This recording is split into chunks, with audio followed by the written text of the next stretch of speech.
morning. Okay, it's working.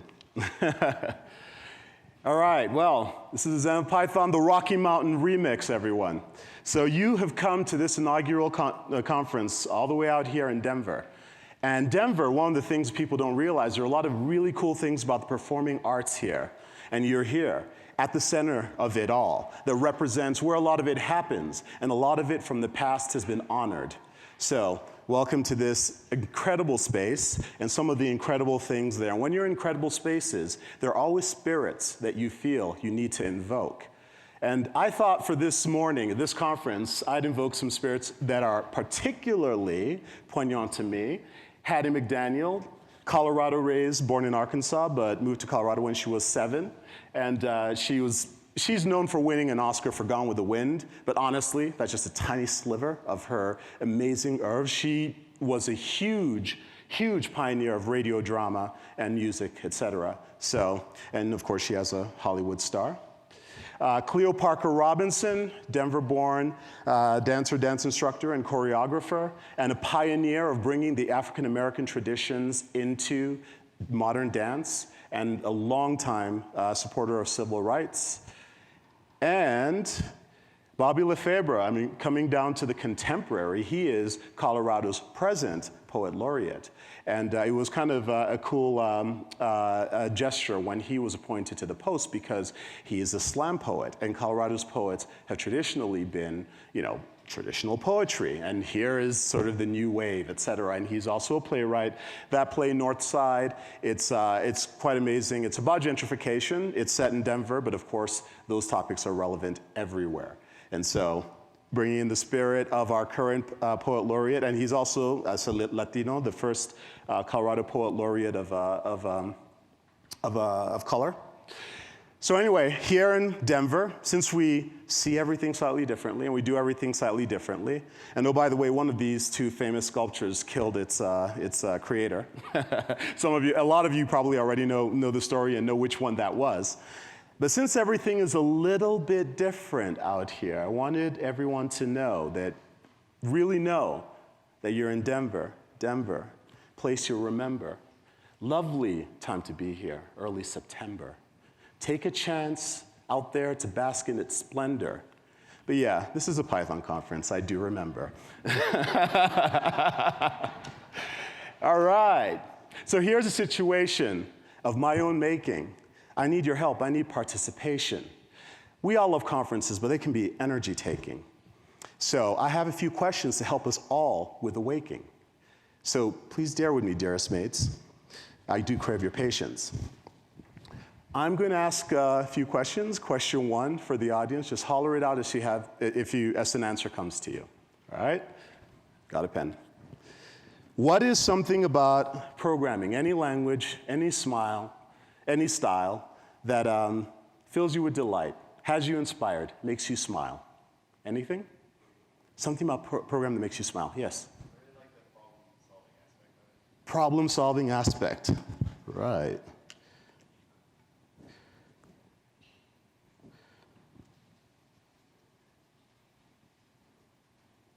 Anything else? Green tests. Let's see. Community. Oh, nice. All right.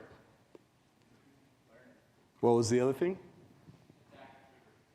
The what sugar? Syntactic sugar. Syntactic sugar. All right. All right. That friendly error messages. Okay.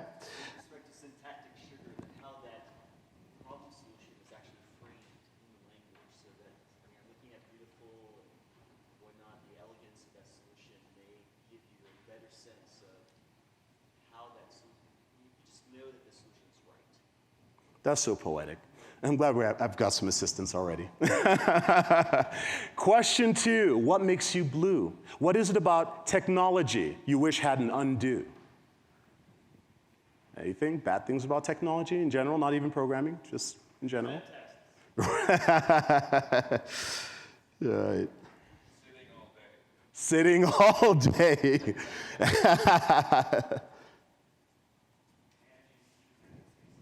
Managing C dependencies?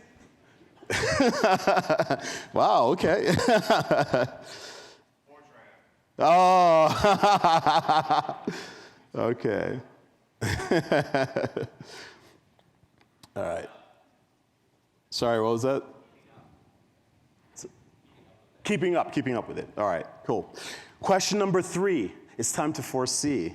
What would you guess the future of Python holds for you and me? Any guesses? Future? Anyone have their crystal ball? Python 5.0. Okay. All right. Anything else? That's right. Package management. Yeah, definitely package management.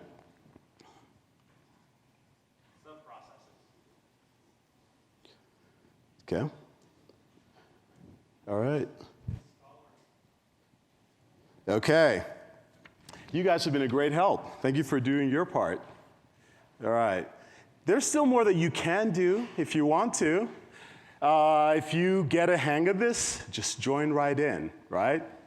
Because when you deal with all these things that you just told me about, all you have to do is find the Zen of Python. When you want your test to sing the right song, when you're worried all the code you write's wrong, you don't want to work on this all night long. It's the Zen of Python. It's a feeling of coding with the lights on. Tim Peters wanted to keep the vibe strong, so that's what Guido set his sights on. Sitting all day trying to get a play on the problems that the code has been slinging your way, and you wonder, could I stand? Would that help my hand? Write better code so that people could understand? But in this land, this Denver land, the mountains out there to help you understand that every problem is small, and we all have something that we can contribute to the world at large out there, y'all. So when you're looking at a problem and your eyes are properly rested, then you have to remember that flat is better than nested. It's a Zen of Python. Find the Zen of Python when you want your test to sing the right song. When you're worried all the code you write's wrong, and you don't want to work on this all night long. It's a Zen of Python. It's the feeling of coding with the lights on. Tim Peters wanted to keep the vibe strong, so that's what Guido set his sights on.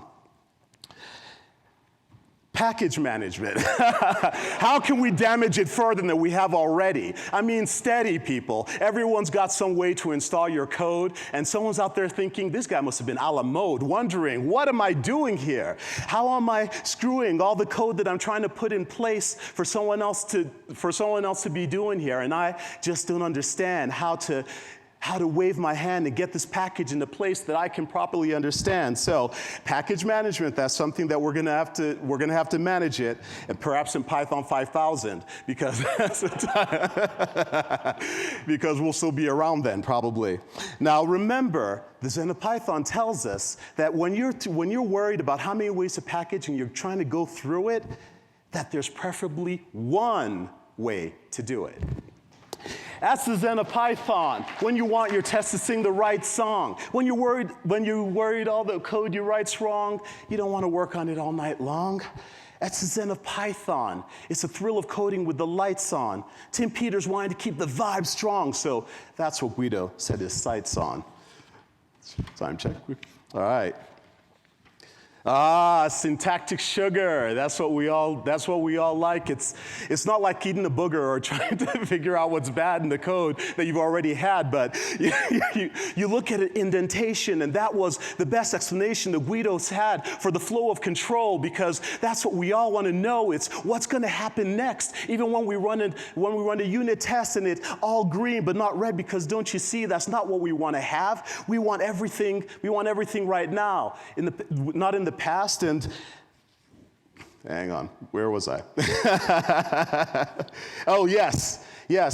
And when people from other language pout, just remind them that readability counts, because that's the Zen of Python. When you want your test to sing the right song, when you're worried all the code you write's wrong, you don't want to work on it all night long. It's the Zen of Python. It's the feeling of coding with the lights on. Tim Peters wanted to keep the vibe strong, so that's what Guido set his sights on. Fortran. That's the plan. Polymer coding. So somebody thought that that was a good idea at hand, and it's old universities. You can still see the mainframes are there to see where the Apollo missions and all the other Apollo missions were sent with no inhibition, because somehow people like Margaret Hamilton were able to code in that language, and I can't even fathom them having the brains to do it. But now they somehow went through it so that all of us have the legacy, and it's right there for you and me. Yes, that's the Zen of, I have to bring it back to. Now it's with us all to, settle down and get with it, because explicit is always better than implicit. That's the Zen of Python. You want your test to sing the right song. When you're worried all the code you write's wrong and you don't want to work on it all night long.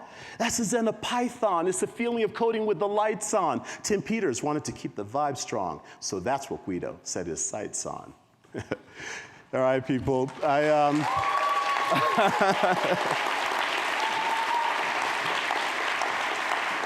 So,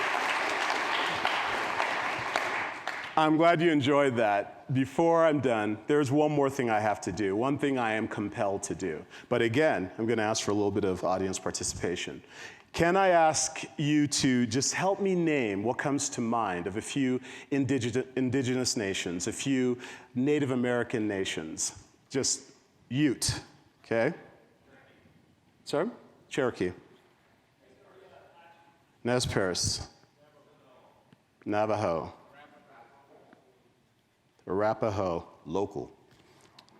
Someone mentioned Seminole. Creek. Ojibwe, okay. So that's a slightly different one for a reason I'll get to. Okay, so almost all the names that we use here, and it's very important that we recognized it, and I appreciate that, but almost all the names that have come up here are names that are from cowboys and Indians movies, that are names that were put into deceitful land seizure treaties. They are not necessarily the proper names, and I think it's important here in this space in Colorado, especially the site or nearby to the site of the Sand Creek Massacre, that we acknowledge the space that we're taking here and start by respecting the languages and the names. Ojibwe is an indigenous name, but there are a lot of others which unfortunately go forgotten. So let's take a moment, but we don't have to, but we can enjoy the moment too, I hope. So it's important, I think, again, to go back into the past and to think about the land that we, and the resources that we occupy, and to think about the great elders who brought us here.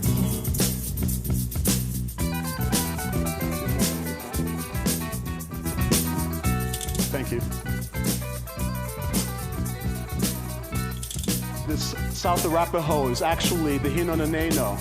The Ute are actually the Nunuchi'u.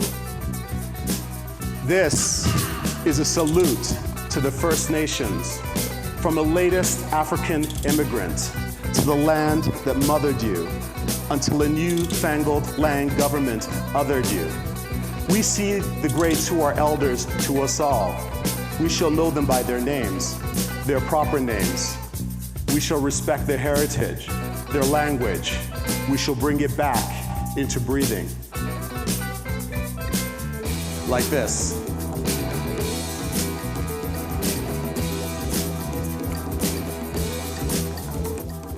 Dine, Inde, Newe, Winnick, Salish, Hopi, Aashiwi, Pikuni, La Kota Da Kota Na Kota Tsatsen, Ta'inika Hoguwe, Banakut, Nuuchi'u, Hinononeno, Teteatse, Apso Olouke, Kutunaksa, Kulispie, Shitsuums, Sekanadene, Niitsitapi, Sixikawa, Nimi, Numa, Sulix, Maya, Benza, Nefa, Nefa, Sotsil, Niimi Puwaila Tunehian Usabi Hashuta Enema, Nato, Raramuri, Winikatel, Tachihuiin, Nyaknu, Ayeukaje, Sajujmi, Kusiputi, Silokotin.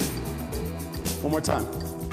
Dine, Inde, Newe, Winnick, Salish, Hopi, Aashiwi, Pikuni, La kota da kota na kota tat sente inika hobuwe banaku nunchi u hinononeno tete eatse apso oloke kutunaksa kulispe shitsuums sekanadene ni itsitapi sixikawa. There can be enough room for our great many in this great land, but we must earn that by being willing to stand.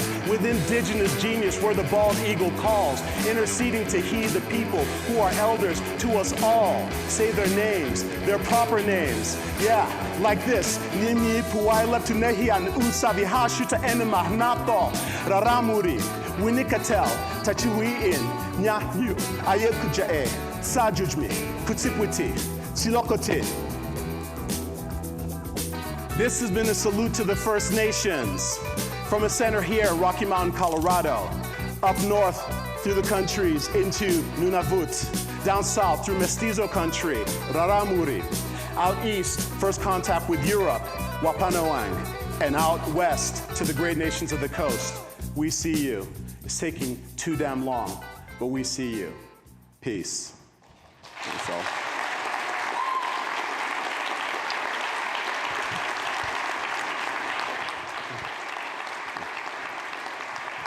Thank you.